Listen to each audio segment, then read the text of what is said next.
இனிய மதிய வணக்கம் யூடியூப் உறவுகளே. இன்றைக்கி நான் ஈரல் செய்ய போகிறேன் பாருங்கள். செய்முறை: வெங்காயம் வதக்குறோம் பாருங்கள். நல்லா கொஞ்சம் நல்லா வதங்க விட்டு ஒவ்வொன்றா சேர்க்கணும்.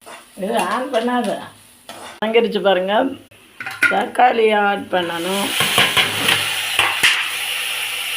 இஞ்சி ஆட் பண்ணுறாங்க.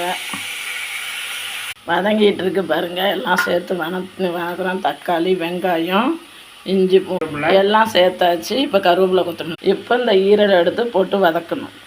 ஈரலை போடு சேர்த்து கொஞ்சம் நேரம் வேக வைக்கணும். வேக வச்சோன்னா அதுக்கப்புறம் தான் சேர்க்கணும். மசாலா போடணும். கொஞ்சம் நேரம் நல்லா கொஞ்சம் நல்லா வெந்த உடனே கறி கொஞ்சம் வெந்த உடனே தான் போடணும். இப்போ கறி வெந்துருச்சு. இப்போ செலவை ஆட் பண்ணுறோம்.